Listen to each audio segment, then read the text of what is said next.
Connect केला. हो हो होईल ना.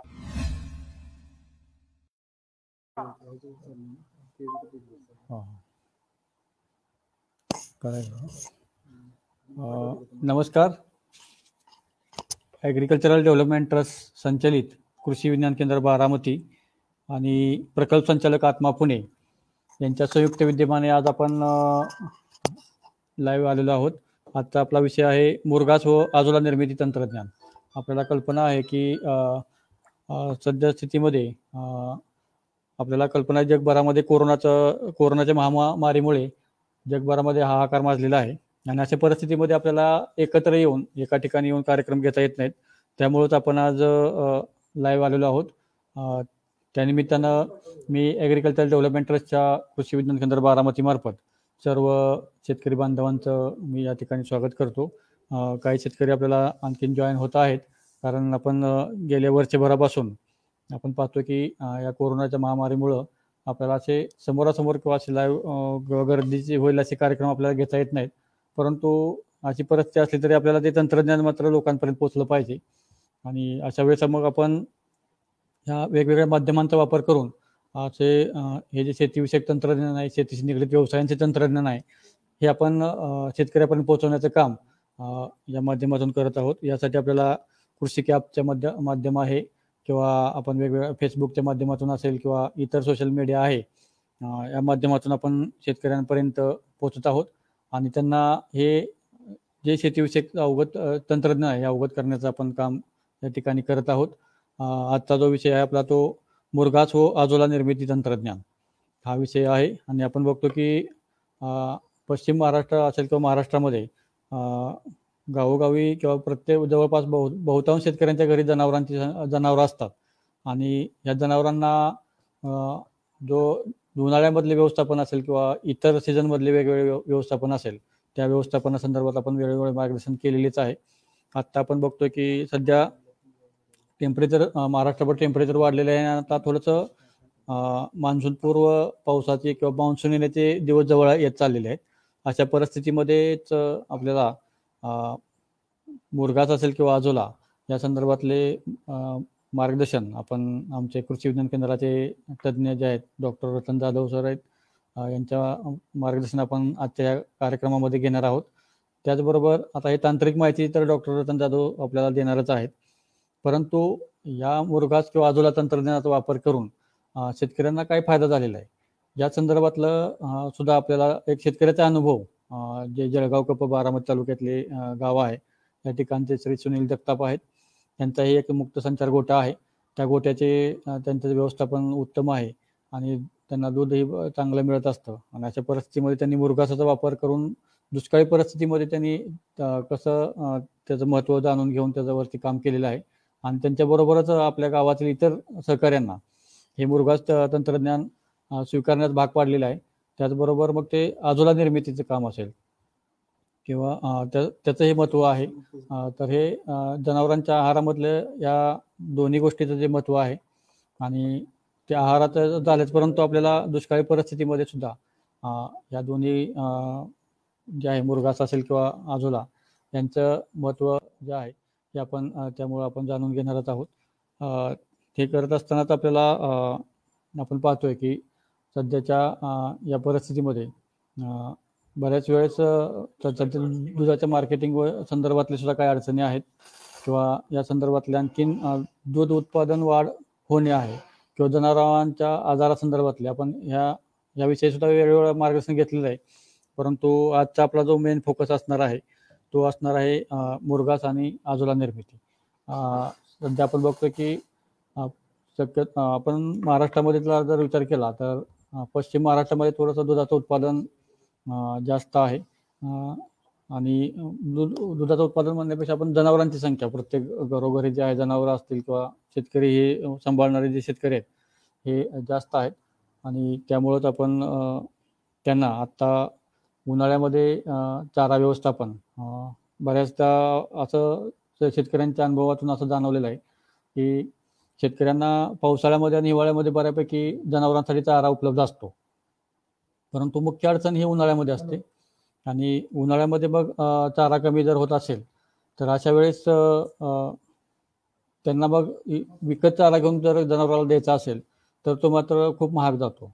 आणि मग अशा वेळेस महागडा चारा जर जनावरांना देऊन पुन्हा आपल्याला जर दुधाचे दर आपण बघतोय की आता कोरोना काळामध्ये बरेच शहरं बंद पडत चाललेले आहेत किंवा थोडेसे स्लो झालेले आहेत. आपल्याला ते बरेचसे बंधनं आल्यामुळं त्या आपल्याला गोष्टी असतानाच पुन्हा आपल्याला जर जनावरांसाठी जर चारा महाग घ्यायचा वेळ आली तर मग आणखीन आपल्याला तोटा होत असतो. आणि मग हे समजा यावर्षी झालं, परंतु वर्षानुवर्ष आपण बघतो की दरवर्षीच आपल्याला उन्हाळ्यामध्ये चाऱ्याचे भाव हे जास्त असतात. म्हणून आपल्याला वर्षभर जनावरांना चारा कसा पुरवता येईल किंवा वर्षभर चारा जेवढं आपल्या जनावरांना चारा लागतो तोच वर्षाचा एकदाच तयार करून ठेवला किंवा 2 वेळा आपण टप्प्याटप्प्याने केला तर तो आपल्याला सारखं आपल्याला त्याच्यासाठी खर्च करायची गरज नाही आणि तो कमी खर्चात होईल. मग हे असं तंत्रज्ञान कुठलं आहे तर ते तंत्रज्ञानामध्ये मुरघास बनवण्याचं तंत्रज्ञान. आणि आपण परदेशामध्ये बघतो की युरोप असेल किंवा इतर देश आहेत की त्यामध्ये ज्या ठिकाणी मजुरांची खूप कमतरता आहे अशा देशामध्ये तर जनावरांसाठी चारा व्यवस्थापनामध्ये मुरघासाचे महत्त्व हे खूप मोठ्या प्रमाणात आहे आणि त्या ठिकाणी सर्वत्र जवळपास 100% मुरघास वापरतात आणि थोडंसं काही इतर चारा वापरत असतील.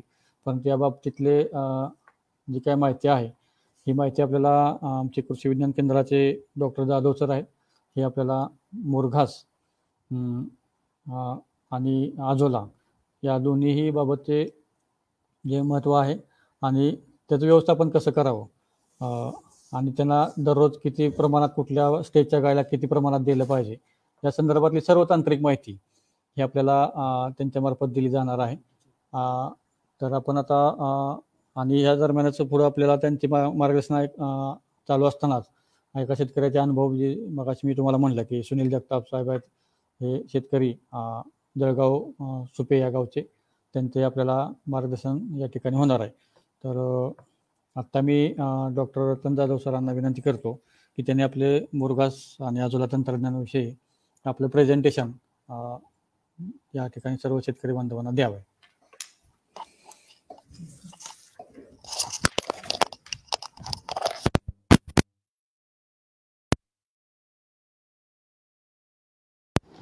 नमस्कार सर्व शेतकरी बंधूंचं या ठिकाणी मी आभार व्यक्त करतो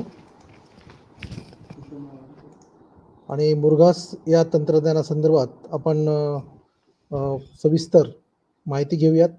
मुरघास हे तंत्रज्ञान सर्वच विकसित देशामध्ये मोठ्या प्रमाणात वापरलं जातं. मुरघास हा साधारणतः वेगवेगळ्या प्रकारच्या चारा पिकापासून तयार केला जातो, ज्यामध्ये विशेषतः एकदल चारा पिकापासून मुरघास तयार करतात.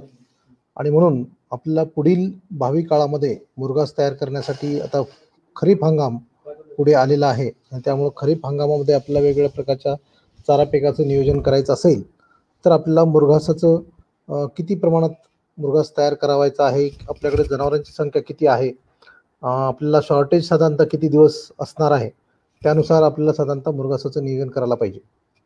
प्रत्येक जनावराला साधारणतः दररोज 20 किलो, म्हणजे जे पूर्ण वाढलेले जनावर असेल, पूर्ण दुधाळ गाय असेल किंवा म्हैस असेल, त्याला दररोज 20 किलो मुरघास आपल्याला एका गाईला देणं आवश्यक असतं. आणि त्यानुसार आपल्याकडे असणाऱ्या जनावरांची संख्या, त्यानंतर आपल्याकडे किती महिन्यासाठी चाऱ्याचं शॉर्टेज पडणार आहे उन्हाळ्यामध्ये किंवा हिवाळ्यामध्ये, त्या कालावधी गृहीत धरून आपल्याला एकूण मुरघासाची गरज किती आहे हे लक्षात घेऊन आपल्याला मुरघासाचं नियोजन केलं पाहिजे. मुरघास म्हणजे साधारणतः आंबवलेला हिरवा चारा होय. साधारणतः बऱ्याच शेतकरी कधी आपल्याला विचारतात की वाळल्या चाऱ्यापासून मुरघास तयार करता येईल का, परंतु मुरघास हा हिरव्या चाऱ्यापासूनच तयार केला जातो आणि मुरघास हे एक उत्तम अशा प्रकारचं तंत्रज्ञान आहे. मुरघास साधारणतः हे शेतकऱ्यासाठी आपण वरदान म्हणू शकतो की जिरायत परिसरामध्ये ज्या ठिकाणी एकाच सीझनमध्ये पाण्याची उपलब्धता असते किंवा खरीपमध्येच फक्त चारा पिकं होऊ शकतात, त्या ठिकाणी सुद्धा आपण वर्षभर मुरघासाच्या माध्यमातून हिरव्या चाऱ्याचा स्वरूप, हिरव्या चाऱ्यासारखा मुरघास आपण वापरू शकतो.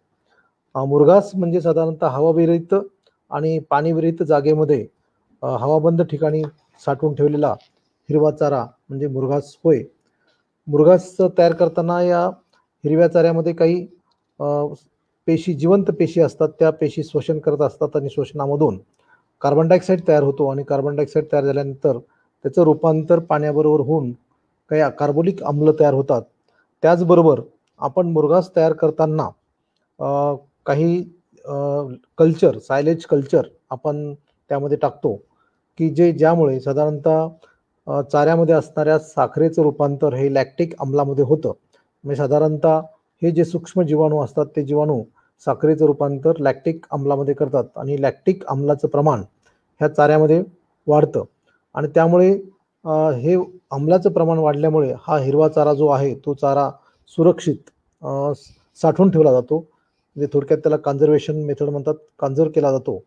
लॅक्टिक ॲसिडचं प्रमाण वाढल्यामुळे पीएच जो चाऱ्याचा पीएच आहे तो पीएच चाऱ्याचा कमी होतो आणि चाऱ्याचा पीएच कमी झाल्यामुळे त्या साठवलेल्या चाऱ्यामध्ये कोणत्याही प्रकारचे जीवाणू किंवा कोणत्या प्रकारची बुरशी ही वाढत नाही आणि त्यामुळं तो जो हिरवा चारा आहे तो सुअवस्थेमध्ये व्यवस्थित चांगल्या प्रकारे तो साठवून ठेवला जातो.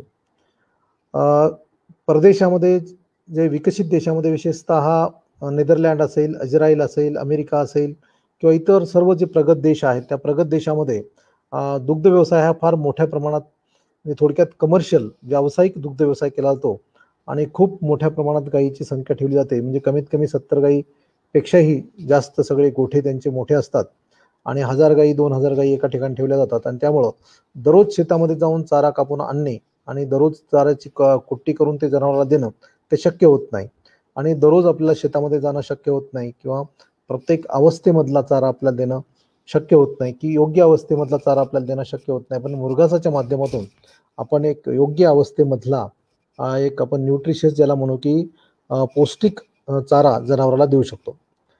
साधारणतः हिरवा चाऱ्याची कुट्टी करून तो हवाबंद जागेमध्ये, पाणीबंद जागेमध्ये अशा अवस्थेमध्ये तो चारा साठवून ठेवल्यानंतर त्याच्यामध्ये आंबवण्याची प्रक्रिया होते आणि आंबवण्याची प्रक्रिया झाल्यामुळे त्याच्यामध्ये काही आम्ल तयार होतात. विशेषतः acetic acid, lactic acid, ब्युटेरिक acid आणि प्रोपॅनिक ॲसिड अशा प्रकारचे आम्ल तयार होतात आणि हे आम्ल नंतर त्या चाऱ्याला टिकून ठेवतात. चारा टिकून राहतो आणि त्याला एक प्रकारचा विशिष्ट प्रकारचा अशा प्रकारचा एक स्वाद येतो आणि त्यामुळे जनावरं हा चारा आवडीने खातात. मुरघास केल्यामुळे शेतामध्ये चाऱ्याची कमी प्रमाणात नासाडी होते. म्हणजे बऱ्याच वेळेस पाऊस पडल्यामुळे चाऱ्याची नासाडी होऊ शकते. पावसाच्या पाण्यामुळे बराच वेळ चारा पिकाचे नुकसान होऊ शकतं, तर ते आपण टाळू शकतो. गाई म्हशीकरिता संतुलित आहार व्यवस्थापन करणं शक्य होतं, कारण एकदा मुरघास केल्यानंतर त्या मुरघासाची प्रत ही समान असते. म्हणजे एकदा आपण जर शेतामधून ज्याला ऑप्टिमम न्यूट्रिएंट स्टेज असं म्हणतात की पूर्ण वाढलेल्या अवस्थेमध्ये आपण चाऱ्याची कापणी करतो आणि चाऱ्याची कापणी केल्यानंतर त्या चाऱ्याचा आपण मुरघास तयार करतो, त्यामुळे त्यामध्ये असणारे जे न्यूट्रिएंट आहेत ते समान असतात आणि त्यामुळे अशा प्रकारे समान न्यूट्रिएंट आपण मुरघासाच्या माध्यमातून दररोज गाईला देऊ शकतो. म्हणजेच थोडक्यात आपण संतुलित आहार व्यवस्थापन हे मुरघासाच्या माध्यमातून करणं शक्य होतं.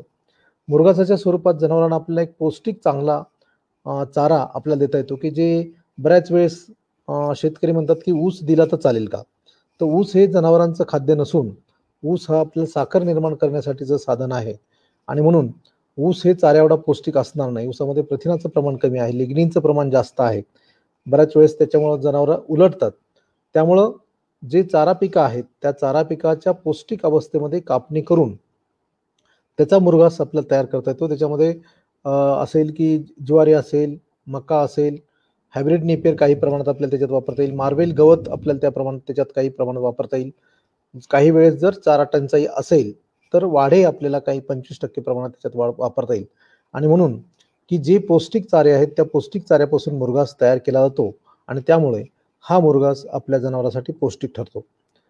करार शेती करून ज्यांच्याकडे शेती नाही ती शेतकरी आपला करार शेती करून दुसऱ्या शेतकऱ्याच्या शेतामध्ये चाऱ्याचं उत्पादन करून त्यापासून मुरघास तयार करू शकतात आणि तो मुरघास नंतर आपल्या दुधाळ जनावरांना वापरू शकतात किंवा दुसऱ्या शेतकऱ्याकडून त्या चाऱ्या पिकाची खरेदी करून नंतर आपण तो मुरघास तयार करता येतो. मुरघास ही जनावरांना चा पूर्ण चारा खाण्यायोग्य ठेवणारी एकमेव साठवण पद्धत आहे. म्हणजे चारा हा सुस्थितीत त्याच्यामधले व्हिटॅमिन्स किंवा मिनरल्सची वाया जाणार नाही अशा अवस्थेमध्ये हा मुरघास राहतो. म्हणजे थोडक्यात चारा साठवून ठेवण्याची ही अतिशय उत्तम अशा प्रकारची पद्धत आहे.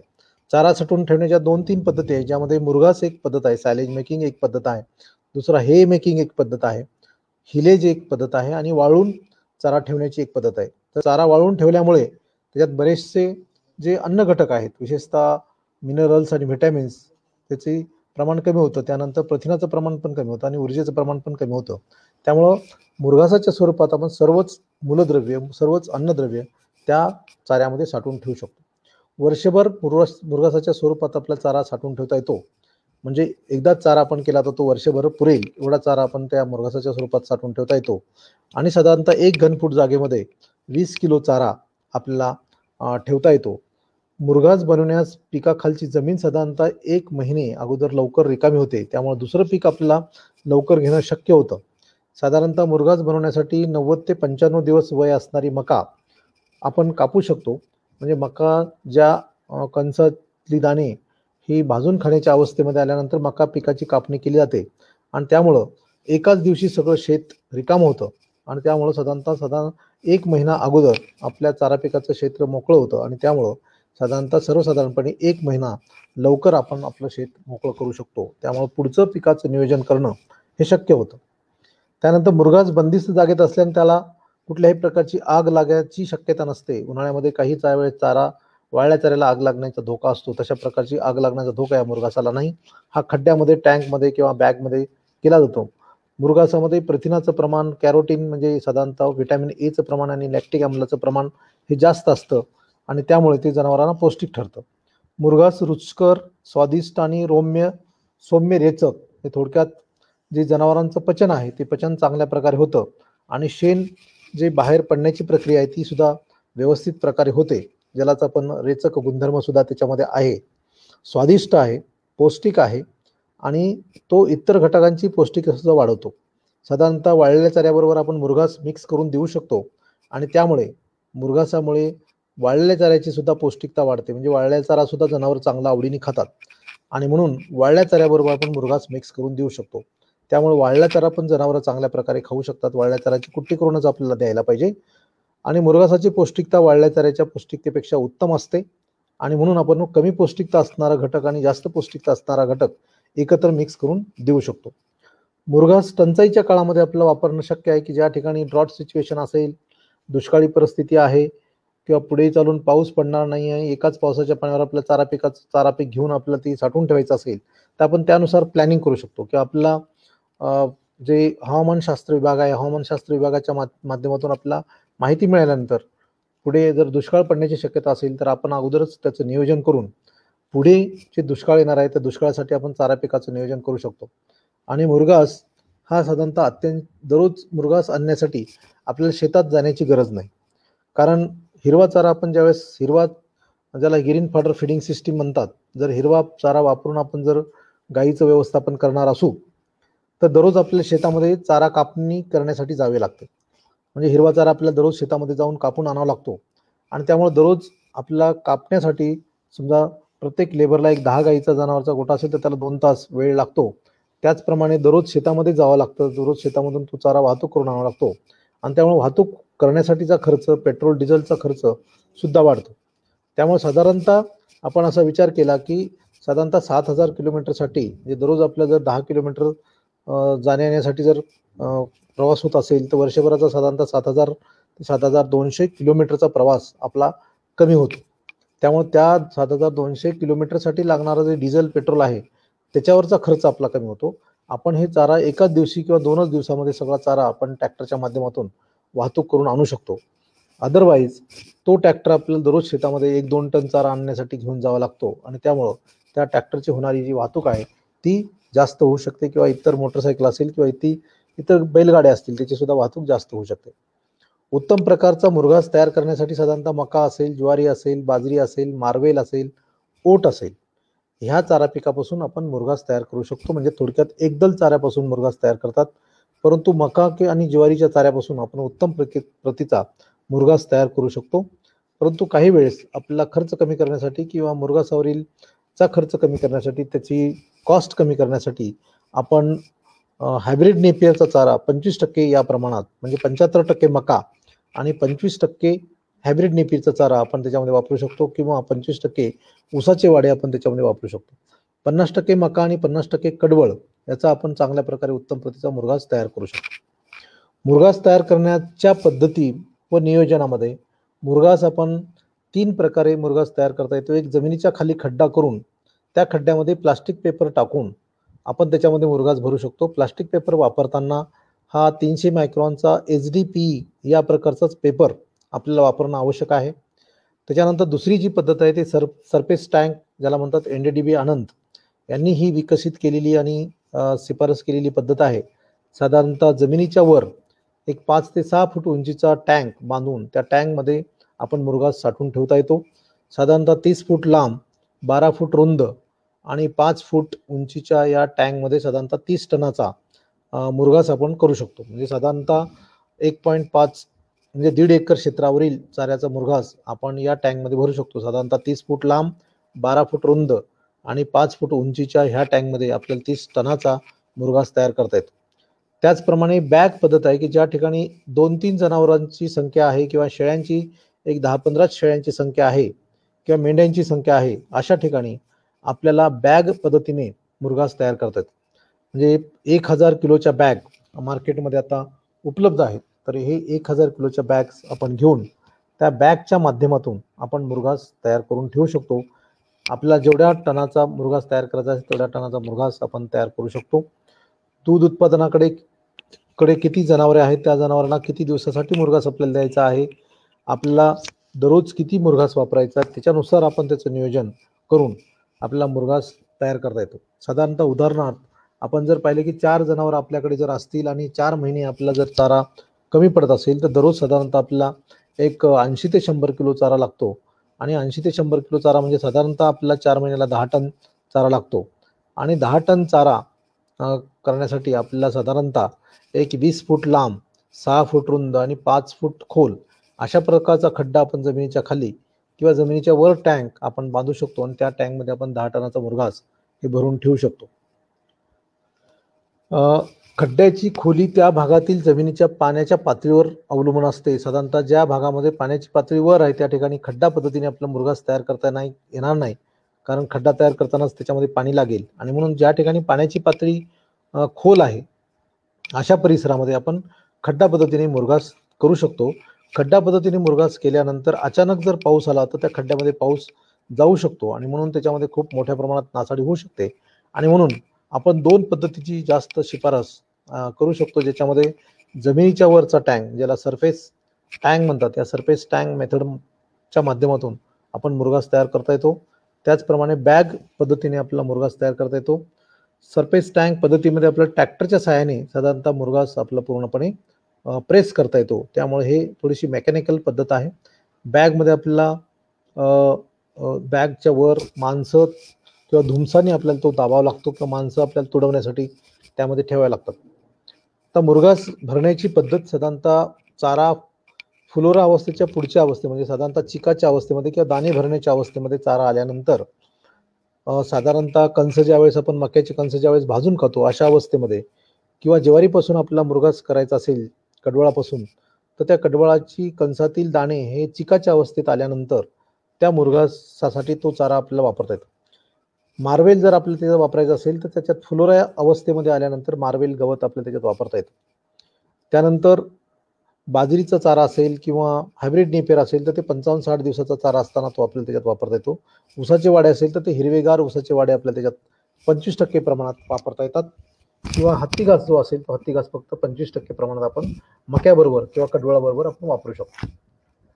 पहिल्या दिवशी आपण चारा कापणी करून दुसऱ्या दिवशी आपण त्याची कुट्टी, चारा पिकाची कुट्टी करायची आहे. पहिल्या दिवशी आपला चारा पिकाची कापणी करायची, कापणी करून त्याची वाहतूक करायची. वाहतूक केल्यानंतर दुसऱ्या दिवशी सकाळी आपण त्याची चाराची कुट्टी करायला सुरुवात करायची की जेणेकरून चाऱ्यामध्ये जे 75% ते 80% जे मॉइश्चरचं प्रमाण आहे म्हणजे ओलाव्याचं प्रमाण आहे ते 65 ते 70% येईल. कारण मुरघास चांगला आयडियल तयार होण्यासाठी 65 ते 70% त्याच्यामध्ये पाण्याचं प्रमाण असणं आवश्यक आहे. आणि म्हणून पहिल्या दिवशी चारा पिकाची कापणी करावी आणि दुसऱ्या दिवशी वाहतूक करून दुसऱ्या दिवशी सकाळपासून त्याची कुट्टी करायला सुरुवात करावी. किंवा सकाळी पहिल्या दिवशी कापणी करून लगेच त्याची वाहतूक करून दुसऱ्या दिवशी सकाळपासून आपण त्या चारा पिकाची कुट्टी केली तर आपल्याला हे जे मॉइश्चरचं प्रमाण आहे ते मॉइश्चरचं प्रमाण आयडियल आपल्याला मिळतं. तर हे मॉइश्चरचं प्रमाण जर आपण व्यवस्थित आयडियल मिळवलं तर आपल्याला उत्तम प्रकारचा मुरघास तयार होतो. मुरघास तयार करण्यासाठी चाऱ्याची कुट्टी करणे आवश्यक आहे आणि म्हणून चाऱ्याची कुट्टी साधारणतः 1.5 ते 2 सेंटीमीटर पेक्षा जास्त लांब नसावी, म्हणजे की जेणेकरून कमीत कमी जागेमध्ये जास्तीत जास्त मुरघास आपल्याला ठेवता येतो.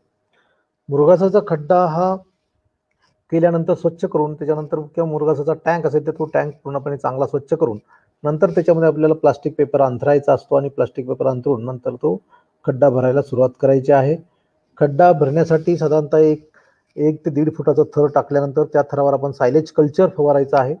सायलेज कल्चर हे कृषी विज्ञान केंद्र बारामती येथे उपलब्ध आहे आणि सायलेज कल्चर हे आपल्याला 10 टनासाठी 1 लिटरच वापरायचं आहे. म्हणजे 10 लिटर पाण्यामध्ये 1 लिटर सायलेज कल्चर मिसळून आपल्याला हे 10 लिटर पाणी हे 10 टन चाऱ्यासाठी वापरायचं आहे. किंवा बॅगमध्ये जर आपल्याला हे सायलेज कल्चर वापरायचं असेल तर 100 मिली सायलेज कल्चर 1 लिटर पाण्यामध्ये मिसळून हे 1 लिटर द्रावण आपल्याला 1 टन जे बॅगसाठी वापरायचं आहे. आणि बॅगमध्ये सायलेज कल्चर फवारताना बॅग साधारणतः 1-1.5 फूट भरल्यानंतर सायलेज कल्चर फवारायचं आहे. परत 3 फूट बॅग पूर्णपणे भरल्यानंतर परत सायलेज कल्चर फवारायचं आहे. आणि पूर्णपणे बॅग भरल्यानंतर बॅगचं तोंड बांधण्यापूर्वी एकदा सायलेज कल्चर फवारायचं आहे. सायलेज कल्चरमध्ये विविध प्रकारच्या लॅक्टोबॅसिलस बॅक्टेरिया असल्यामुळे त्या बॅक्टेरिया ग्रो होतात, त्याच्यामध्ये असणाऱ्या शर्करेवर ग्रो होतात आणि त्याच्यापासून लॅक्टिक आम्ल हे तयार होतं आणि लॅक्टिक आम्ल तयार झालं की लगेच ती आंबवण्याची प्रक्रिया सुरू होते. आंबवण्याची प्रक्रिया सुरू झाली की चारा हा चांगल्या अवस्थेमध्ये टिकून ठेवतो, त्याच्यामध्ये कुठल्याही प्रकारची बुरशी वाढणार नाही. अशा प्रकारे आपल्याला तो चारा टिकून ठेवायचा आहे, त्यामुळे तो टिकून राहतो. त्यामुळे घाबरण्याची काही कारण नाही. फक्त त्या ठिकाणी हवा बंद पाणी बंद करणे, चाऱ्याची योग्य प्रकारे कुट्टी करणे आणि चाऱ्याची जी आपण चारा दाबतो त्यावेळेस त्याला योग्य प्रकारे प्रेस करणे, त्याच्यामध्ये कुठल्या प्रकारची हवा राहणार नाही, बाहेरची हवा त्याच्यात शिरणार नाही, बाहेरचं पाणी त्याच्यात येणार नाही, अशा प्रकारची काळजी आपल्याला घेणं गरजेचं आहे.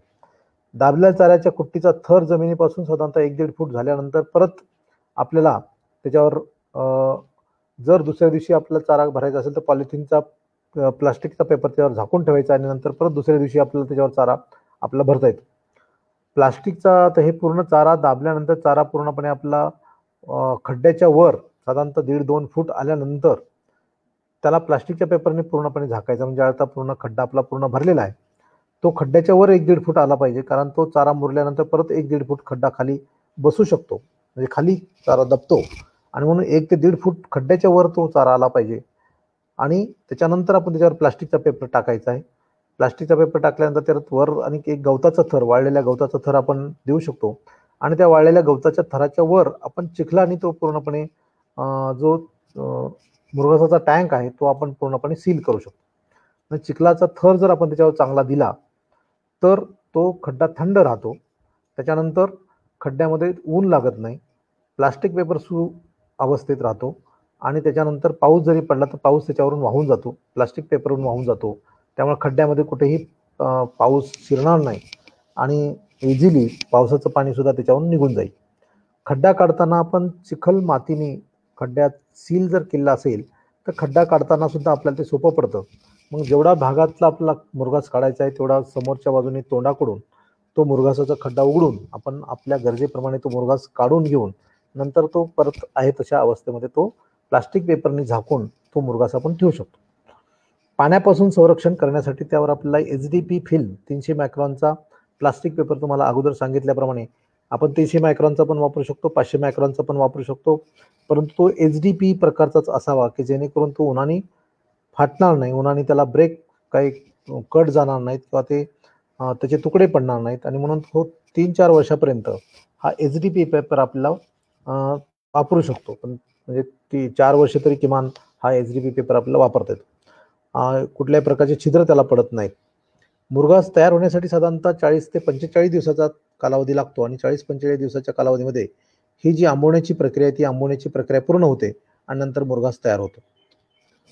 आता मुरघासाची प्रत आपल्याला कशा प्रकारे ओळखायची, तर मुरघास दिसायलाच अशा प्रकारे हिरवट पिवळसर रंगाचा दिसतो, जे घमेल्यामध्ये तुम्हाला दिसतो की त्याचा जो रंग आहे तो हिरवट पिवळसर असेल तर तो अतिउत्तम प्रकारचा मुरघास तयार झाला असं समजावं.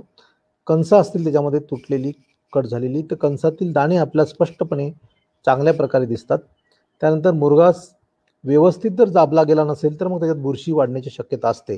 त्यामुळे काही ठिकाणी जर काळी बुरशी किंवा पांढरी बुरशी असेल तर समजून याची ती मुरघास तुमचा चांगला तयार झालेला नाही, त्याच्यामध्ये तुम्ही दाबताना मुरघास व्यवस्थित दाबलेला नाही किंवा कल्चर तुम्ही व्यवस्थित फवारलेलं नाही, किंवा त्याच्यामध्ये काहीतरी शेण म्हणा किंवा मातीचा काही भाग म्हणा, म्हणजे स्वच्छता ही मुरघास तयार करताना आपण स्वच्छता पाळलेली नाही. आणि तुम्ही जर हवा बंद पाणी बंद केलं, व्यवस्थित मुरघास भरला, चांगल्या प्रतीचा मुरघास तयार होतो. मुरघासाला चांगला आंबट आणि गोड वास येतो, सुवासिक असा वास येतो. असा वास यायचा आला म्हणजे समजायचे की तो मुरघास उत्तम प्रतीचा तयार झाला. चांगल्या मुरघासाचा रंग हा फिकट हिरव्या रंगाचा असतो. आणि जर कुजलेला मुरघास असेल तर त्याचा रंग काळ्या रंगाचा असतो. तर काळा असेल किंवा काही ठिकाणी जर हवाचे काही पॉकेट्स राहिले असतील, चुकून त्या ठिकाणी तो चांगला दाबला गेला नसेल, तर त्या ठिकाणी तुम्ही तो पॉकेट्स तेवढे काळा पडलेला मुरघास हा काढून टाकू शकतो आपण आणि तो वापरू शकतो. बाकीचा मुरघास आपण वापरू शकतो. मुरघासाची प्रत चांगली झाली किंवा नाही ते पाहण्यासाठीचा pH पाहिला जातो. pH साधारणतः 4.5 ते 5.5च्या दरम्यान pH असावा. 4.5 ते 5.5च्या दरम्यान pH जर असेल तर समजून घ्यायचे की तो मुरघास उत्तम प्रतीचा तयार झालेला आहे. त्याचप्रमाणे मुरघासातील तंतुमय पदार्थाचं प्रमाण, प्रथिनाचं प्रमाण, ॲसिटिक ॲसिडचं प्रमाण, ब्युटेरिक ॲसिडचं प्रमाण, बाकीच्या ॲसिडचं सुद्धा प्रमाण आपण तपासू शकतो आणि त्यानुसार मुरघासाची प्रत योग्य आहे किंवा नाही ते आपल्याला समजू शकतं. मुरघास साधारणतः 50-60 दिवसानंतर तयार झाल्यानंतर तो आपण वर्षभर कधीही वापरू शकतो. गरजेप्रमाणे आपण पाहिजे तेव्हा आपण ते ओपन करू शकतो. आणि अशा प्रकारे जेव्हा आपला खड्डा उघडायचा आहे त्यावेळेस उघडा करून तो त्यातला मुरघास काढून घेऊन परत तो खड्डा बंद करता येतो. मुरघासाची चव जनावरांना सुरुवातीला ज्यावेळेस आपला मुरघास द्यायचा आहे की त्या जनावरांनी आता आयुष्यामध्ये कधीच मुरघास खाल्लेला नाही, त्या जनावराला सुरुवातीला एक 5-6 किलो मुरघास आपण बाकीच्या हिरव्या चाऱ्याबरोबर मिसळून सुरुवातीला द्यायचा आहे. 2-3 दिवसामध्ये त्यांना मुरघास खायची सवय लागेल आणि एकदा त्यांना चव त्याची आवडली, ते सवय झाली की नंतर ते आवडीने एकदम मुरघास चाटून पुसून मुरघास ते खातील. म्हणजे त्यांना खूप तो मुरघास अशा प्रकारे आवडतो. म्हणजे पशुखाद्याप्रमाणे चाटून पुसून ते मुरघास खातील. अशा प्रकारे शेळ्यांना सुद्धा आपण मुरघास देऊ शकतो, गायींना सुद्धा मुरघास देऊ शकतो, म्हशींना सुद्धा आपण मुरघास देऊ शकतो आणि एक उत्तम प्रतीचा चारा म्हणून मुरघास वापरता येतो. मुरघास वापरल्यामुळे आपण जो दुग्ध व्यवसाय आहे तो सहज सोपा साधा आपण करू शकतो. कारण घराच्या गोठ्याच्या बाजूलाच आपण मुरघासाचा टँक केल्यानंतर आपल्या घरामध्ये असणारी एखादी महिला त्या ठिकाणी घमेल्यामधून आणून तो मुरघास आपल्याकडच्या गाईला वापरू शकते. ज्यावेळेस 2-3-4 गायी आपल्याला तयार करायच्या वापरायच्या किंवा 2-4 गायीपासून आपल्याला दुग्ध व्यवसाय करायचा असेल तर एक महिला सहजासहजी एक 4-5 गायीचं संगोपन करू शकते. कारण घराच्या जवळच किंवा गोठ्याच्या जवळच त्या मुरघास उपलब्ध असेल तर ते गमेल्यातून काढून आणून गाईला द्यायचा असतो. दररोज चारा शेतातून आणायची गरज नाही किंवा त्याची कुट्टी करायची गरज नाही. त्यामुळे अशा प्रकारे दुग्ध व्यवसाय सोपा साधा करण्यासाठी आणि दुग्ध व्यवसायामध्ये सध्या आपल्याला की संतुलित आहार देणं शक्य होत नाही, ते संतुलित आहाराचं गणित बसवण्यासाठी मुरघास हे तंत्रज्ञान अतिशय उत्तम अशा प्रकारचं तंत्रज्ञान आहे. आणि महाराष्ट्रामध्ये आपण पाहतो की मोठ्या प्रमाणात त्याचा प्रसार होताना आपल्याला दिसतो. पुणे जिल्ह्यामध्ये आपण पाहतो की खूप मोठ्या प्रमाणात मुरघास हा वापरला जातो. आपण कृषी विज्ञान केंद्र बारामतीतर्फे मोठ्या प्रमाणात या मुरघासाचा प्रचार आणि प्रसार केलेला आहे. जवळपास 90 गावामध्ये अशी आपल्या या प्रकारचे प्रात्यक्षिके प्रशिक्षणे आपण आयोजित केले आहेत. 90 गावामध्ये आपण 7 तालुक्यातल्या 90 गावामध्ये मुरघासाचे टँक सुद्धा आपण शेतकऱ्याकडे बांधलेले आहेत. त्यामुळे प्रत्येक गावामध्ये हा मुरघास बनवला जातो आणि बऱ्याच ठिकाणी तुम्हाला रोडच्या कडेने सुद्धा जाताना सुद्धा बॅगमध्ये मुरघास भरलेला दिसून येतो. मुरघासाच्या साधारणतः एवढ्या टेस्ट ह्या केल्या जातात ज्याच्यामध्ये pH आहे, मॉइश्चरमध्ये त्याच्यामध्ये असणारं पाण्याचं प्रमाण आहे 65 ते 66% दरम्यान साधारणतः त्याच्यामध्ये पाण्याचं प्रमाण असायला पाहिजे. प्रथिनाचं प्रमाण साधारणतः 7.5 ते 8% दरम्यान येतं. त्यातलं क्रूड फायबरचं प्रमाण जे आहे ते 22 ते 23% दरम्यान असतं. त्याच्यामध्ये इथर एक्स्ट्रॅक्टचं जे प्रमाण आहे ते साधारणतः 0.5 ते 1% दरम्यान असेल. आणि टोटल ॲश म्हणजे थोडक्यात त्याच्यातले मिनरल्स, कॅल्शियमचं प्रमाण, फॉस्फरसचं प्रमाण आपल्याला तपासता येतं. Lactic acid, acetic acid, propionic acid आणि ब्युटेरिक ॲसिड ह्या सगळ्या टेस्ट आपल्याला करता येतात. आणि त्यानुसार मुरघासाची प्रत कशा प्रकारची आहे ह्यानुसार आपल्याला रेशन बॅलन्सिंग करण्यासाठी ह्या माहितीचा अवलंब करता येतो. आपण मुरघास दिल्यानंतर वेगवेगळ्या शेतकऱ्याकडे आपण मुरघास दिल्यानंतर त्याचं आपण हे माहिती घेतल्यानंतर असं लक्षात आलं की वेगवेगळ्या प्रकारच्या गायी, वेगवेगळ्या प्रकारचे शेतकरी, त्यांच्याकडे असणारी वेगवेगळी संख्या, हे सगळं गृहीत जरी धरलं तरी सुद्धा साधारणतः मुरघास देण्यापूर्वीचं त्यांचं सरासरी उत्पादन 15 लिटर होतं आणि मुरघास दिल्यानंतर त्यांचं सरासरी उत्पादन साधारणतः 17.23 लिटर झालेलं आहे. म्हणजेच थोडक्यात मुरघास दिल्यामुळे साधारणतः 2 लिटरपर्यंत गायींचं दूध वाढतं. त्याचप्रमाणे फॅटचं प्रमाण सुद्धा वाढतं. मुरघास हा अत्यंत पौष्टिक असल्यामुळे मुरघास दिल्यामुळे साधारणतः 20% 20 ते 25% या प्रमाणात पशुखाद्यावरील खर्च कमी होतो. अशा प्रकारे मुरघास हे अत्यंत सुलभ, सोपं, साधं आणि सर्वच शेतकऱ्याकडे सहजासहजी वापरता येईल अशा प्रकारचं तंत्रज्ञान आहे. मुरघासाठी अवश्य आपण अधिक माहिती पाहिजे असेल तर अधिक माहिती घेऊन आपण मुरघास अवश्य करावा, की जेणेकरून आपला जो पशुधनाचा व्यवसाय आहे तो अत्यंत सोपा, सुलभ आपल्याला करता येईल. त्यानंतरचं दुसरं जे तंत्र आहे ते म्हणजे अझोला. अझोला हा एक फर्ण वर्गातील वनस्पती आहे, जी पाण्यावर तरंगणारी वनस्पती आहे. पाण्यावर तरंगून ही वनस्पती साधारणतः वाढते. या वनस्पतीचं लागवड साधारणतः ही पाण्यावर तरंगणारी वनस्पती असल्यामुळे भात शेतीमध्ये सुद्धा ही वनस्पती वापरली जाते. ब्ल्यू ग्रीन अल्गे म्हणून ही वनस्पती वापरतात. हवेतील ॲटमॉस्फेरिक नायट्रोजनचं जास्तीत जास्त शोषण हे अल्गी करत असते. त्यामुळे भात शेतीमध्ये याचा नायट्रोजनचा पुरवठा करण्यासाठी म्हणून ह्या ब्ल्यू ग्रीन अल्गीचा वापर केला जातो. ह्याच साधारणतः अझोलाचा वापर आपण जनावरांसाठी खाद्य म्हणून केला जातो. अझोला हे साधारणतः कोंबड्यासाठी आपण काही प्रमाणात देऊ शकतो, शेळ्या मेंढ्यांना देऊ शकतो, गायींना देऊ शकतो, म्हशींना सुद्धा अझोला देऊ शकतो. अझोला हे एक पौष्टिक चारा पीक आहे.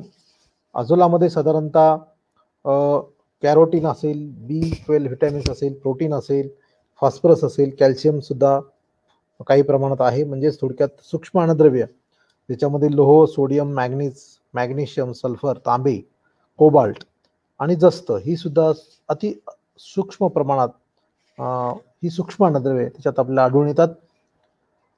अझोला मध्ये प्रथिनाचं प्रमाण सुद्धा 25 ते 30% दरम्यान प्रथिनाचं प्रमाण असतं.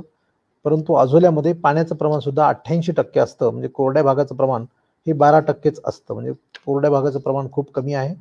अझोला जनावरांना देताना तर स्वच्छ पाण्याने धुवून नंतरच अझोला दिला गेला पाहिजे.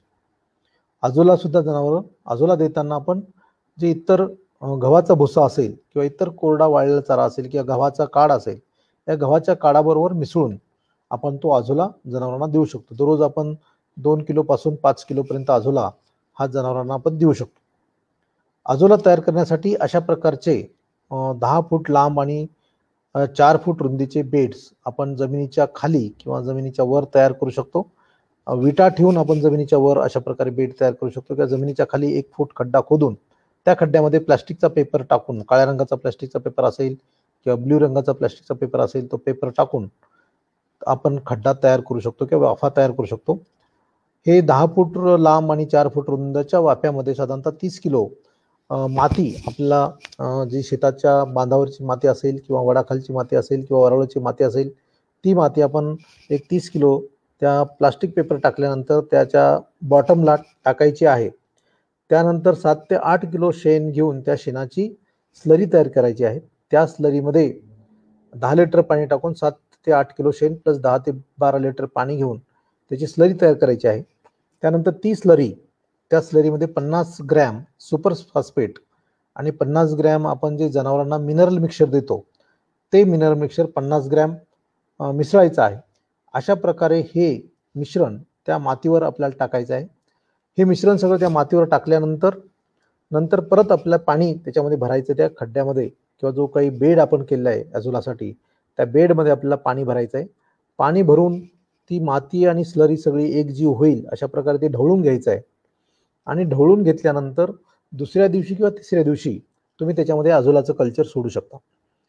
म्हणजे सगळे न्यूट्रिएंट्स त्याच्यातले जे काही ते न्यूट्रिएंट्स पाण्यामध्ये विरघळतील आणि न्यूट्रिएंट्स पाण्यामध्ये विरघळल्यानंतर दुसऱ्या दिवशी किंवा तिसऱ्या दिवशी पाणी संत झाल्यानंतर तुम्ही त्याच्यामध्ये 1 किलो अझोलाचं कल्चर त्याच्यावर सोडायचं आहे. अझोलाचं कल्चर सोडल्यानंतर साधारणतः 15 ते 20 दिवसानंतर हा संपूर्ण बेड भरेल. संपूर्ण बेड भरल्यानंतर 15-20 दिवसानंतर मग अझोला काढायला तुम्ही सुरुवात करायची. अझोलाचे बेड तयार करताना 50% शेडिंग नेटचा सावलीकरण त्याला आवश्यक आहे. 50% ते 75% ची हिरवी शेडिंग नेट आपण अझोलाचं बेड्स तयार करण्यापूर्वी बेडच्या वरच्या बाजूला आपल्याला सावली करणं गरजेचं असतं. किंवा झाडाखाली आपल्याला अझोलाचे बेड तयार करायला पाहिजे. किंवा आपल्याकडे जर घरामध्ये जर साड्या असतील, कॉटनच्या साड्या असतील, तर त्या साड्याचा वापर करून सुद्धा सावली आपण तयार करू शकतो आणि ती सावली तयार करून त्या सावलीच्या खाली जर शेडिंग नेट आपल्याला घेणं शक्य नसेल तर त्या सावलीच्या खाली आपण अझोलाचे बेड तयार करू शकतो. हा अतिशय जलद अशा प्रकारे अझोला वाढतो. परंतु ज्यावेळेस 35 डिग्री सेल्सिअसपेक्षा जास्त ज्यावेळेस तापमान वाढतं त्यावेळेस अझोला मध्ये ब्राउनिंग होतं, म्हणजे थोडक्यात अझोला जळायला सुरुवात होते आणि त्यामुळे त्यावेळेस ते अझोला मेंटेन करणं अवघड जातं. त्यामुळे सतत पाणी बदलणं आवश्यक असतं. म्हणून पाण्याचं टेम्परेचर आपल्याला 25 ते 26 डिग्री सेल्सिअस ठेवणं आवश्यक असतं. पाण्याचं टेम्परेचर जर आपण कमी ठेवलं तर ते अझोला मेंटेन करणं सोपं जातं. परंतु 35 डिग्री सेल्सिअसपेक्षा जर टेम्परेचर वाढत गेलं तर त्यावेळेस अझोला मरायला सुरुवात होतो, म्हणजे अझोला टिकून राहत नाही आणि मग त्यावेळेस ते मेंटेन करणं अवघड जातं आणि त्यामुळे म्हणून आपल्या बऱ्याच वेळेस अझोलाचं कल्चर हे उपलब्ध होत नाही किंवा ते मेंटेन करणं अवघड जातं आणि त्यामुळं अझोलाचं कल्चर मेंटेन करणं हे सुद्धा एक त्रासदायक अशा प्रकारचं स्किल आहे. आपण अझोलाचं कल्चर मेंटेन करावं आणि नंतर त्याची जास्त बेडमध्ये त्याची लागवड करावी की जेणेकरून आपल्याला सतत अझोला कल्चर मागण्याची गरज पडणार नाही. अझोला कल्चरचं शॉर्टेज आपल्याला बऱ्याच ठिकाणी दिसून येतं. अझोला कल्चर हे अशा प्रकारे दर दिवशी एका बेडमधून 1 ते 1.5 किलो अझोला आपल्याला मिळेल. म्हणजे साधारणतः एका जनावरासाठी 1 बेड आपल्याला अझोलाचं लागवड करावी लागेल. अशा प्रकारे थोडक्यात अझोलाचं उत्पादन आपल्याला करता येतं. अझोला दिल्यानंतर जनावराचं दूध आणि फॅट आणि SNF वाढायला मदत होते. त्याचप्रमाणे कोंबड्यांना सुद्धा आपण काही प्रमाणात अझोला स्वच्छ धुवून अझोला देऊ शकतो. साधारणतः अझोला मेंटेन करणं अवघड जातं, त्यामुळेच थोडंसं ते त्रासदायक आहे. ज्या ठिकाणी आपण अझोला करतो त्या ठिकाणी डास वाढण्याची शक्यता असते, कारण सतत आपल्याला साठवलेलं पाणी तुंबून ठेवावं लागतं, त्यामुळं डास वाढण्याची शक्यता त्या ठिकाणी आहे. त्यानंतर दर आठवड्याला आपल्याला 50 ग्रॅम सुपर फॉस्फेट आणि 50 ग्रॅम मिनरल मिक्सचर त्या बेडमध्ये प्रत्येक बेडमध्ये टाकण्याची आवश्यकता आहे की जेणेकरून त्यांना न्यूट्रिएंट्स मिळतील, सर्व जे आवश्यक असणारे न्यूट्रिएंट्स आहेत ते मिळतील. नायट्रोजन ॲटमॉस्फेरिक नायट्रोजन त्या अझोलाला मिळेल. अशा प्रकारे साधारणतः 8 महिने तरी चांगल्या प्रकारे आपल्या अझोला आपल्या परिसरामध्ये वाढवता येतो. परंतु उन्हाळ्याच्या 4 महिन्यामध्येच अझोला तो व्यवस्थित प्रकारे टिकून ठेवणं थोडंसं त्रासदायक होतं. अशा प्रकारे अझोलाचं उत्पादन, त्याची निर्मिती, त्याच्यामध्ये असणारे धोके हे लक्षात घेऊन आपण आज सगळं प्रेझेंटेशन, दोन्ही तंत्रज्ञानाविषयक प्रेझेंटेशन पाहिले. काही अधिक माहिती आपल्याला पाहिजे असेल तर ॲग्रिकल्चर डेव्हलपमेंट ट्रस्ट कृषी विज्ञान केंद्र बारामती या ठिकाणी तुम्ही हा लँडलाईन नंबर आहे, त्या लँडलाईन नंबरवर फोन करू शकता किंवा आमच्याकडे मी स्वतः डॉक्टर जाधव वारेस आहेत आणि आमच्याकडे आणखी काही तज्ज्ञ आहेत, त्या तज्ज्ञांना डॉक्टर शेंडे म्हणून आहेत, त्याच्याशी सुद्धा तुम्ही बोलू शकता. अशा प्रकारे आपण अझोला तंत्रज्ञान आणि साधारणतः मुरघास तंत्रज्ञान या तंत्रज्ञानाविषयी सविस्तर माहिती घेतली आहे.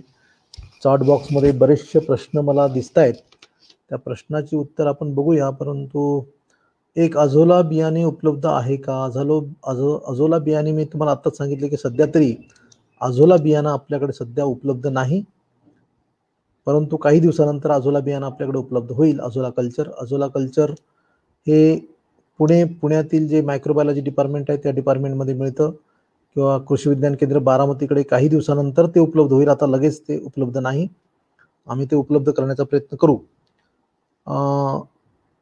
साधारणतः एका गाईला एका दिवसात किती मुरघास द्यावा? एका गाईला एका दिवसासाठी दररोज आपण 20 किलो मुरघास देऊ शकतो. 20 किलो मुरघास, 4 ते 5 किलो वाळलेला चारा आणि 100 ग्रॅम मिनरल मिक्सचर दिलं तर एका गाईचं आणि 1.5 किलो पशुखाद्य, त्याच्यामुळे गाईचं पोषण होतं. प्लस काही प्रमाणात ती दूध देऊ शकते, 2-3 लिटरपर्यंत दूध देऊ शकेल. प्लस त्याच्या पुढे प्रत्येक 3 लिटर दूध उत्पादनासाठी आपल्याला 1 किलो पशुखाद्य देण्याची गरज आहे. म्हणजे 20 किलो मुरघास, 4 ते 5 किलो वाळलेला चारा, 100 ग्रॅम उत्तम प्रतीचं मिनरल मिक्सचर, त्याच्यानंतर 1.5 किलो पशुखाद्य हे साधारणतः शरीर पोषणासाठी, शरीराची वाढ होणे, शरीर पोषण करणे यासाठी पूर्ण वाढलेल्या गाईला द्यायला पाहिजे. त्यानंतर जर ती गाय दूध देत असेल तर प्रत्येक 3 लिटर दुधासाठी 1 किलो पशुखाद्य याप्रमाणे पशुखाद्य द्यायचं आहे. अशा प्रकारे साधारणतः आपल्याला नियोजन म्हणजे आहाराचं नियोजन करणं सोपं साधं होतं. ज्या ठिकाणी तुम्हाला मेथी घास उपलब्ध असेल तर आपण दररोज आणखी 5 किलो मेथी घास देऊ शकतो. म्हणजे मेथीघास जर दिला तर आपण परत आणखी 1 किलो पशुखाद्य आपण कमी करू शकतो. म्हणजे पशुखाद्यावरील खर्च कमी करायचा असेल तर मेथीघास आवश्यक आहे. मेथीघास आपल्याकडे ठेवणं गरजेचं आहे. परत एक प्रश्न, जनावरांच्या पहिल्याच मुरघास दिल्यास त्याचे काही वाईट परिणाम नाही. पहिल्याच वेळेस जरी मुरघास दिला तर त्याच्यावर कुठल्याही प्रकारचे वाईट परिणाम होत नाहीत, कारण मुरघासामध्ये ज्या प्रकारचे व्होलाटाईल फॅटी ॲसिड्स तयार होतात, मुरघास म्हणजे हिरव्या चाऱ्यामध्ये आंबवण्याची प्रक्रिया होताना जे ॲसिटिक ॲसिड, ब्युटॅरिक ॲसिड आणि व्होलाटाईल फॅटी ॲसिड ज्याच्यामध्ये प्रोपॅनिक ॲसिड्स हे तयार होतात, अशाच प्रकारचे ॲसिड्स हे नॅचरली नैसर्गिकरित्या जनावरांचं पचन होताना हे ॲसिड्स तयार होत असतात. त्यामुळे हेच ॲसिड्स मुरघासामध्ये सुद्धा आहेत आणि त्यामुळे उलट मुरघास हा साधारणतः अर्धवट पचलेला चारा आहे. त्यामुळे जनावरावर पचनाचा लोड येत नाही, जनावर पचन सुलभ होतं आणि जनावरांचा पचन सुलभ झाल्यामुळे दूध उत्पादन वाढायला मदत होते. कारण जनावरावर डायजेशनचा सुद्धा बऱ्याच वेळेस ताण येत असतो आणि म्हणून परदेशामध्ये मोठ्या प्रमाणात मुरघासच वापरतात. आपल्याकडे सुद्धा उन्हाळ्यामध्ये जनावरांना चारा पचवण्यासाठी, हिरवा चारा आपण जर दिला तर पचवण्यासाठी बरीचशी हीट निर्माण होते, उष्णता निर्माण होते आणि त्या उष्णतेचा पण त्रास होतो. आपल्याकडचं ॲटमॉस्फेरिक टेम्परेचर जास्त आहे, त्यामुळे ट्रॉपिकल कंट्रीमध्ये सगळीकडेच मुरघास वापरणं अतिशय महत्त्वाचं आहे. त्यामुळं जरी तुम्ही नवीन मुरघास जनावरांसाठी देत असाल तर त्याचा काही त्रास होणार नाही. Nice information. आणखी प्रश्न काय, अझोला बियाणे उपलब्ध आणि वर काही प्रश्न आहेत का? 1 टन बॅग, साधारणतः 600 रुपयाला 1 टनाची बॅग आहे, ज्याच्यामध्ये लायनर प्लस बॅग ही 600 रुपयाला उपलब्ध आहे. कृषी विज्ञान केंद्र बारामतीकडे ती बॅग आणि सायलेज कल्चर उपलब्ध आहे. Good good good good. मुरघासाला बुरशी लागू नये म्हणून, बुरशी लागू नये म्हणून कल्चर तुम्ही वापरा, सायलेज कल्चर. त्याच्यानंतर हवा बंद आणि पाणी बंद होईल याची काळजी घ्या. सुरुवातीला ज्यावेळेस तुम्ही मुरघास करता त्यावेळेस बॅगमध्ये मुरघास तयार करा, म्हणजे तुम्हाला थोडासा अनुभव येईल. एक 4-5 बॅग तुम्ही बनवा, म्हणजे तुम्ही जास्त निरुत्साही होणार नाही, तर तुमचा उत्साह वाढेल. कारण बॅगमध्ये जनरली मुरघास खराब होतच नाही. बॅग तुम्ही 1 टनाचे बॅग आहे, साधारणतः 10 गुंठ्यामध्ये 5 टन हिरवा चारा मिळेल. 5 टन 5 बॅगमध्ये भरा. भरताना भरपूर त्याला तुडवा, 2-2 व्यक्तींनी त्याला तुडवा, म्हणजे तो पॅक होईल. आणि हवाबंद टाईट करा आणि कल्चर वापरा चांगल्या प्रकारे, 100 मिली प्रति बॅगसाठी. त्यामुळे काही मुरघास खराब होणार नाही, चांगला प्रतीचा मुरघास निघेल. बॅग उघडल्यानंतर वरच्या तोंडाला थोडासा मुरघास तुम्हाला खराब दिसेल तेवढा काढून टाका, 1-2-4 किलो तो असेल वरचा. त्याच्यानंतर सगळा खाली तुम्हाला पिवळसर हिरवट रंगाचा मुरघास दिसेल, त्याचा वास घ्या, तुम्हाला एक आल्हाददायक वास येईल आणि त्यानंतर खायला द्यायला सुरुवात करा, काही प्रॉब्लेम नाही. जर काही तुम्हाला तशा प्रकारे शंका वाटली त्याचा फोटो काढून आमच्याकडे पाठवा मुरघासाचा, आम्ही लगेच तुम्हाला सांगू की हे योग्य प्रकारे तयार झाला किंवा नाही.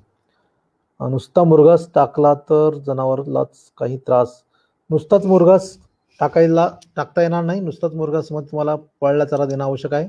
नुसताच मुरघास दिला तर हा ॲसिडिक आहे, त्यामुळे ॲसिडोसिस होऊ शकतो आणि म्हणून 4 ते 5 किलो वाळला चारा देणं आवश्यकच आहे. नुसताच मुरघास दिला तर चालतो, परंतु कसं आहे की त्याच्यामुळे ॲसिडिसिस थोडीशी वाढेल, किंवा जास्त दूध देणारी गाय असेल आणि तुम्ही नुसताच मुरघास देत असाल तर त्यावर वाळला चारा आवश्यक आहे. आपल्याला वाळल्या चाऱ्याचा वापर आपल्याकडे खूप कमी होतो आणि तो खूप आवश्यक आहे. म्हणजे लोकांना संगोपन करताना फॅटचं प्रमाण कमी, SNFचं प्रमाण कमी, ते मुख्य कारण त्याचं वाळला चारा आहे. वाळला चारा तुम्ही जर देत राहिलात तर तुमचं चारा नियोजन सोपं होईल. कारण 4 किलो 5 किलो वाळला चारा तुम्ही नाही दिला तर तुम्हाला 20 किलो दुसरा हिरवा चारा लागणार आहे. 20 किलो हिरवा चारा तुम्ही निर्माण करू शकत नाही, त्यामुळे तुमची गाय उपाशी राहणार आहे.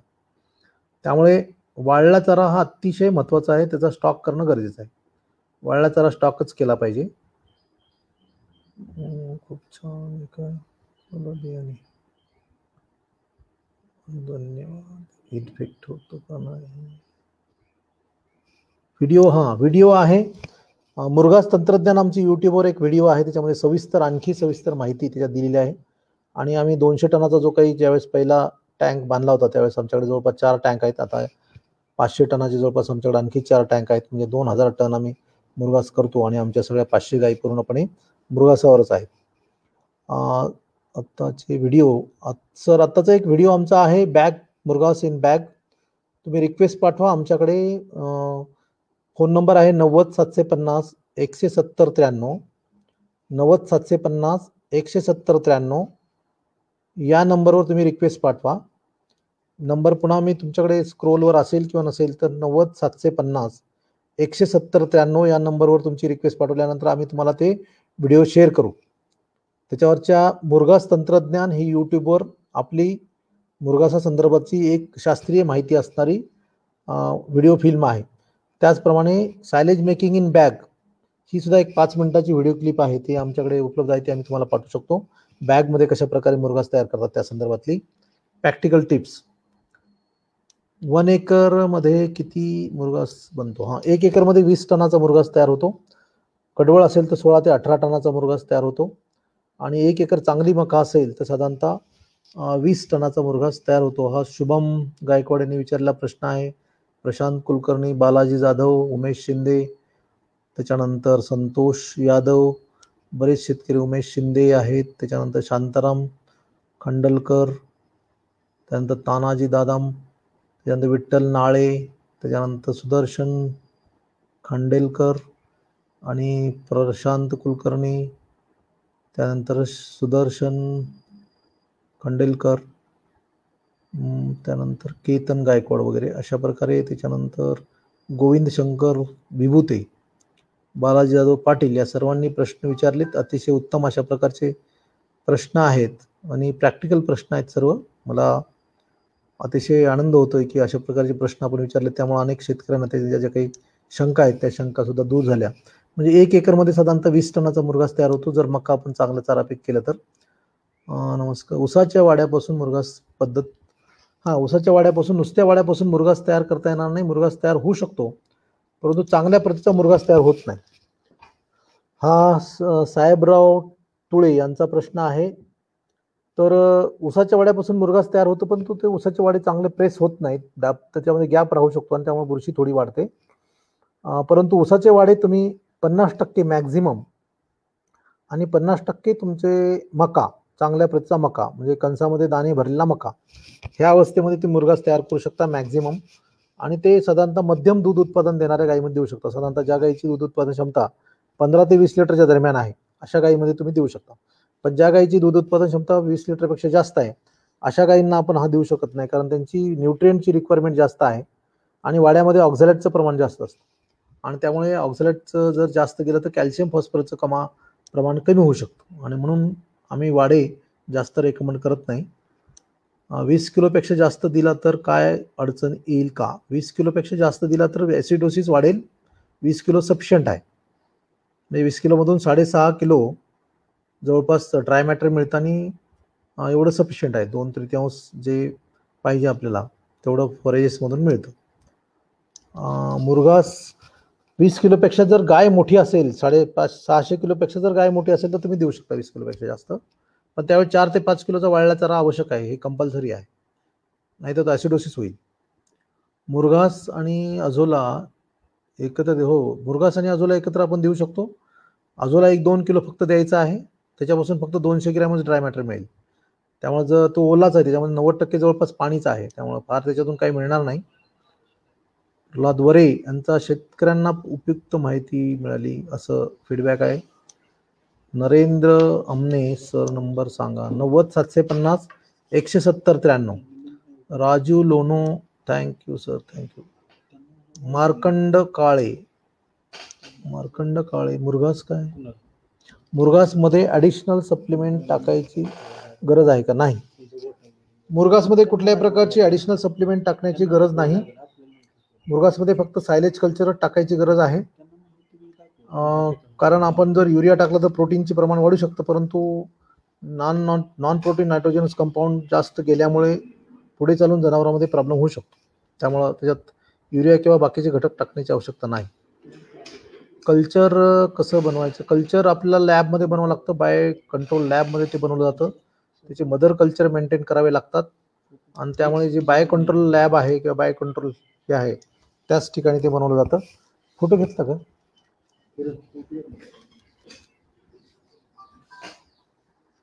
मुरघास ॲडिशनल सप्लिमेंट नाही टाकायची.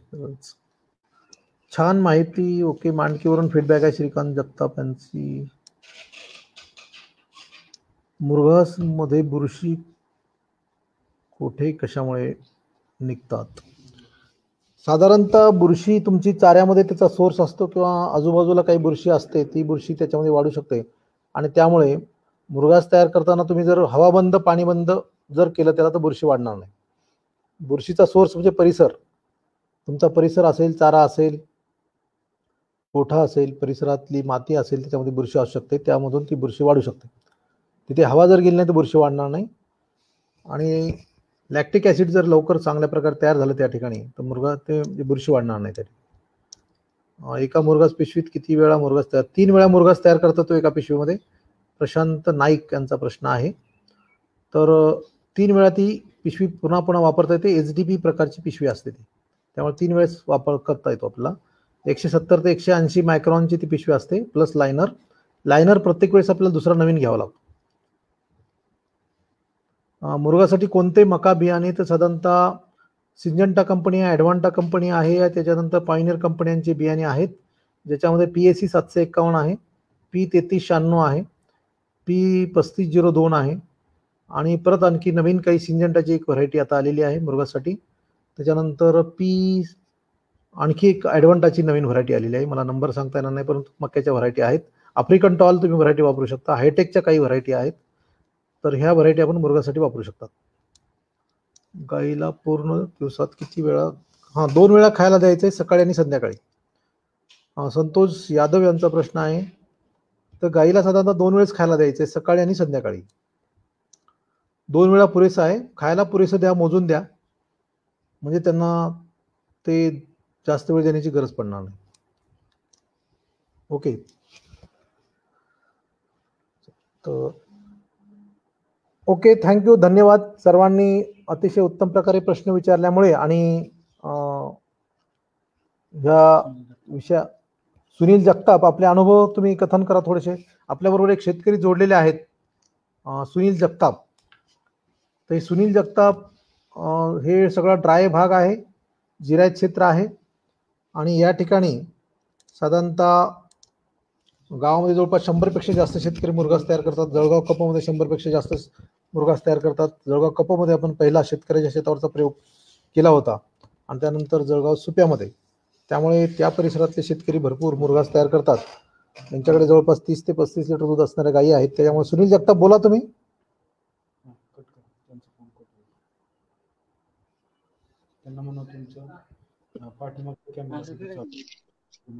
नमस्कार सर. नमस्कार सर, मी सुनील जगताप. मी गेल्या 2012 पासून सर मुरघास बनवतो. आता तुम्ही पाहिलं असेल तर माझ्याकडे बेगा भरलेल्या आहेत बघा या. ठीक आहे, बोला तुम्ही नुसतं. आवाज येतोय ना? हो सर. मी सुरुवातीला 2012 साली कृषी विज्ञान केंद्रातून 2 दिवसाचं प्रशिक्षण घेतलं होतं मुरघास बनवण्याचं.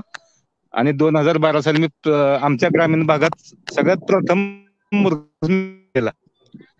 तर त्याचा असा फायदा झाला की बाबा आमच्याकडे हा जिरायती भाग आहे म्हणजे.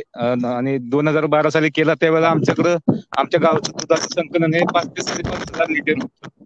ज्यावेळेला ही मुरघास संकल्पना आमच्या गावामध्ये आली त्यावेळेला तिथून म्हणजे 2000 साली मी एकटा होतो. 2014 साली 3 ते 4 लोकांनी माझं. आज आमच्या गावात 147 बंकर आहेत मुरघासाचे. आणि आज म्हणजे 2020 ते 21 ह्या वर्षी जवळजवळ 12 ते 12.5 हजार लिटर दुधाचं संकलन होतं. फक्त हे मुरघास हे टेक्निक वापरल्यामुळे काय झालं, लोकांनी त्याच्यात मध्ये आज ज्याच्याकडे 1 एकर जरी क्षेत्र असलं तर तो माणूस 100 ते 150 लिटर दूध आज घालतो आमच्या इथला. कारण कसं आहे, एकदा का बनवून ठेवला की 1 वर्षभर तरी कमीत कमी त्याला चाऱ्यासाठी कुठे धावपळ करावी लागत नाही किंवा काय करावं लागत नाही.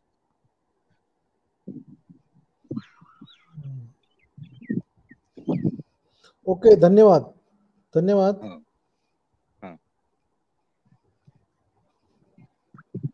ओके, धन्यवाद.